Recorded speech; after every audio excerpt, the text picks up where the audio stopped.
Bonjour! Dernière section du chapitre 4 aujourd'hui, la section 4.6 qui va nous parler des propriétés caractéristiques. Donc, tu prends ton origine à la page 126. Donc, qu'est-ce qu'une propriété caractéristique? J'aime beaucoup l'exemple qu'on vous donne ici au début, dès le premier paragraphe. On vous parle de Jacques Cartier. On nous dit que Jacques Cartier, lors d'un de ses voyages, a trouvé une substance qui ressemblait beaucoup à de l'or. Donc, il a ramené ça en France en espérant avoir trouvé un grand trésor. Et finalement, ils se sont aperçus que ce n'était pas de l'or, mais plutôt de la pyrite de fer que l'on peut voir ici. En classe, on a parlé un petit peu justement du cas de l'or. Donc, comment on pourrait faire pour savoir s'il s'agit effectivement d'or ou non? J'espère que tu te souviens qu'on a parlé de la masse volumique. Donc, on va voir que justement, la masse volumique, c'est une propriété caractéristique. Donc, on va juste souligner la dernière question ici. Comment s'assurer qu'une certaine substance est bien celle que l'on croit être? Donc, celle que l'on pense que c'est. Donc, on va monter un petit peu, on va descendre un petit peu plus bas. Donc, on va nous parler justement des propriétés caractéristiques. On vous dit que pour identifier une substance, on peut aller voir ses propriétés caractéristiques. Alors, quelles sont-elles, ces fameuses propriétés? On va les voir tout à l'heure dans le tableau 3, juste en dessous ici. Dans la définition, je la trouve un peu longue, un peu ardue. On va venir souligner que la propriété caractéristique, c'est une propriété qui est propre à une substance et qui aide à l'identifier tout simplement. On va laisser tomber le reste, là. Donc, on va dire que ça va nous permettre d'identifier une substance ou de vérifier de quoi il s'agit. Je baisse un petit peu plus bas pour finalement aller voir le fameux tableau 3. J'ai marqué que c'était un tableau important. En plus de faire une étoile, tu peux y mettre des flashers si tu veux, donc mets ça dans toutes les couleurs. Donc, effectivement, c'est ce qui résume toute la section 4.6.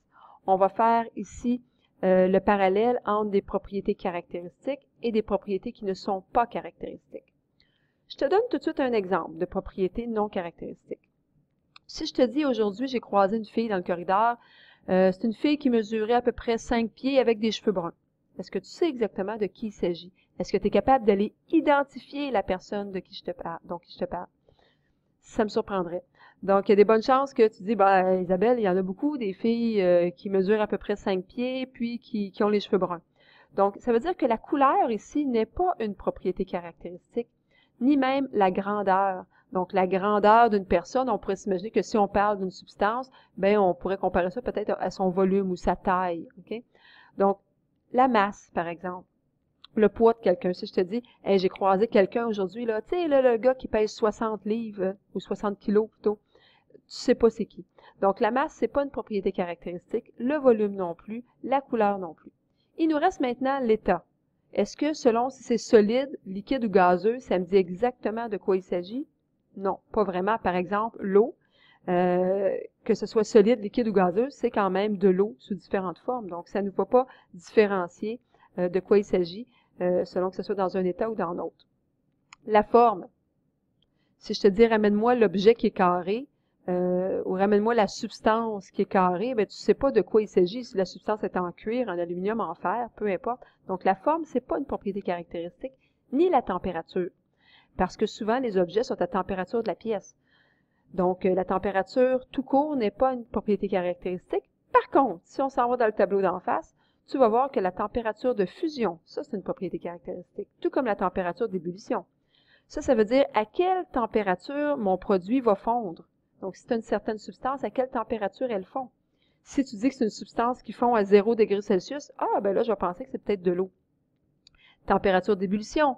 Hey, la substance qui va bouillir à 100 degrés Celsius, ah, là aussi, tu pourrais t'imaginer que c'est de l'eau. Par contre, juste température tout court, la température qui est à 23 degrés Celsius, ben, il y a beaucoup de substances qui ont une température de 23 degrés Celsius quand c'est la température de la pièce. Donc, ça, c'est pas caractéristique. Donc, ici, ce sont les propriétés qui sont non caractéristiques. On pourrait quasiment faire un X dessus, mais là, tu penserais qu'ils ne sont pas à prendre, là.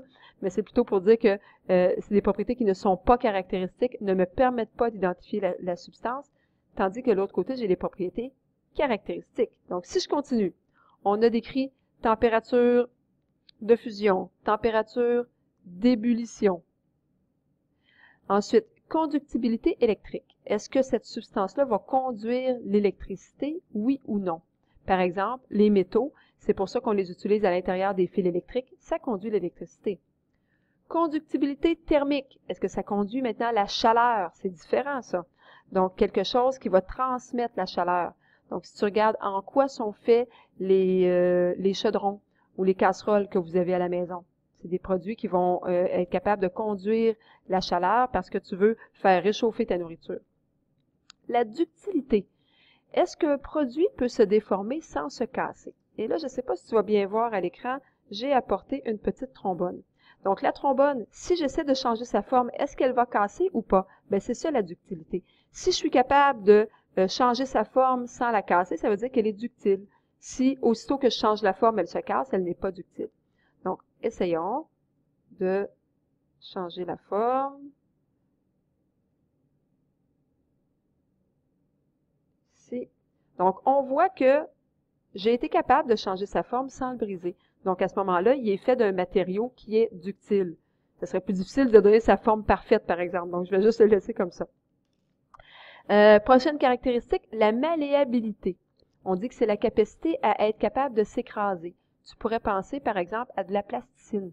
Donc, tu prends une boule de plasticine et tu l'écrases. Pas de problème, ça va bien. Donc, à ce moment-là, la plasticine, elle est malléable. À l'inverse, si tu prenais un caillou ou une roche et que tu essayais d'écraser le caillou ou la roche, tu n'aurais pas le même succès. Donc, ce caillou-là ou cette roche-là n'est pas malléable. Masse volumique. Donc, ça, c'est quelque chose qu'on a vu. On n'oublie pas que c'est la masse divisée par le volume. Donc, la masse, c'est non caractéristique. Le volume, c'est pas caractéristique. Mais la masse volumique, elle, est caractéristique.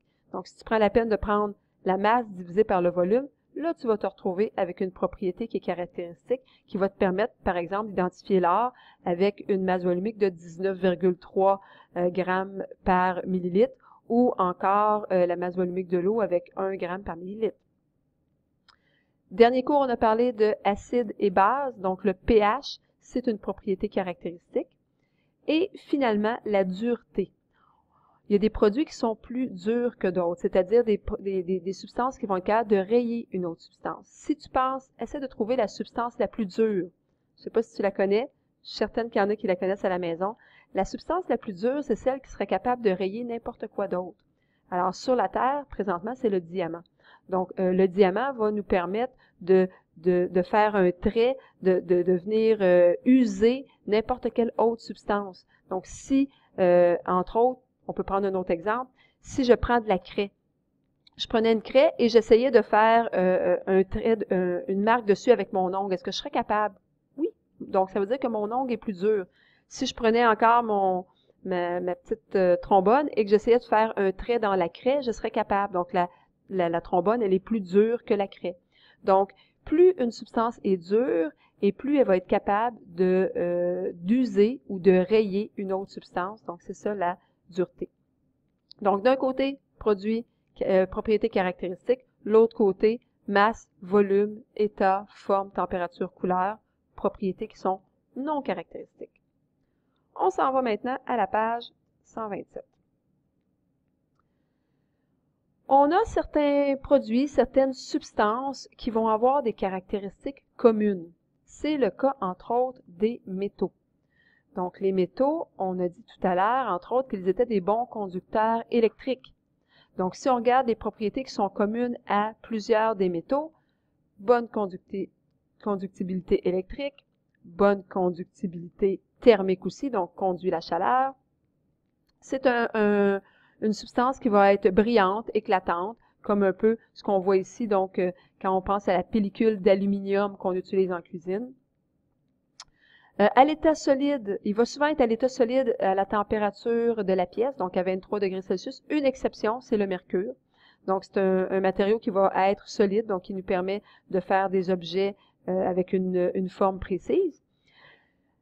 C'est aussi une substance qui va avoir une température de fusion élevée. Ça veut dire qu'il va falloir avoir une très, très, très grande température pour être capable de le faire fondre. Donc, ça peut être pratique, par exemple, pour les casseroles à la maison. Donc, quand on veut faire chauffer des aliments, si la casserole ne pouvait pas supporter la chaleur, ben tu mettrais tes aliments dans la casserole et la casserole fondrait. Donc, ce serait pas très pratique. Donc, température de fusion élevée, ça fait en sorte qu'on peut l'utiliser dans plusieurs occasions. Bonne ductilité. Donc, on a dit tantôt que la ductilité, c'est ce qui faisait en sorte que j'étais capable de changer la forme de quelque chose sans le briser. Donc, plusieurs métaux, comme celui de la trombone, sont ductiles. Et aussi bonne malléabilité, donc être capable de changer la forme. On vous donne un exemple ici de la malléabilité sur le côté. Je vais monter un petit peu. Donc, on vous dit que, par exemple, les matériaux malléables et ductiles peuvent être travaillés. Donc, c'est ce qu'on a fait avec la pellicule ici pour en faire une pellicule d'aluminium très, très mince, tandis que le granit, qui est de la roche, okay, donc carrément de la roche, lui, je ne peux pas finir par le changer de forme sans le briser ou encore l'écraser. Donc, lui, à ce moment-là, n'est pas malléable, n'est pas ductile. Donc, le fait que mes métaux ont plusieurs caractéristiques communes, bien, ça va faire en sorte que ça peut être pratique pour certaines utilisations. Et c'est ce qu'on va voir tout de suite. Donc, comment on peut faire en sorte que les propriétés caractéristiques vont nous servir pour décider de l'utilisation d'un produit. Donc, on voit par exemple dans la casserole ici que la casserole est en métal. Donc, effectivement, elle est directement sur le rond chauffant. Donc, va conduire la chaleur pour réchauffer nos aliments et ne va pas fondre parce qu'elle a la propriété de fondre à une température extrêmement élevée. Par contre, qu'en est-il de la poignée? Si la poignée était en métal ou encore même le couvercle ici, si la petite poignée de mon couvercle était en métal, ce qui se passe, c'est que quand je viendrais pour attraper mon chaudron, je me brûlerais la main. Donc, on ne veut pas que la poignée soit en métal. Donc, à ce moment-là, on va se servir des propriétés caractéristiques pour aller chercher une substance sur laquelle on va pouvoir enrober, si on veut, notre poignée pour faire en sorte qu'on peut la prendre sans se brûler. Donc, ce qu'on prend souvent comme matériau, on va voir parfois du bois, mais de plus en plus souvent, ce qu'on voit, c'est certaines formes de plastique.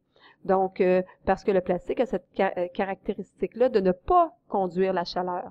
Donc, à ce moment-là, on va dire que ça va être un isolant. Quelque chose qui ne conduit pas la chaleur va isoler de la chaleur. Donc, ça nous permet de pouvoir prendre le chaudron sans se brûler. Donc, c'est de cette façon-là qu'on va utiliser les propriétés caractéristiques. Donc, ici, on nous dit que ça va nous permettre de déterminer l'usage qu'on peut en faire. Et on vous dit que un métal, ce ne serait pas une bonne idée pour la poignée de la casserole. Petite dernière chose, si on regarde juste en bas, on nous parle d'Archimède. Je fais une petite étoile juste pour faire un petit clin d'œil avec ce qu'on a vu en classe, donc le film sur Archimède, et pour se rappeler que ça fait partie de nos personnages célèbres, donc de ne pas oublier de l'étudier. Donc, ça termine notre cours d'aujourd'hui. À bientôt!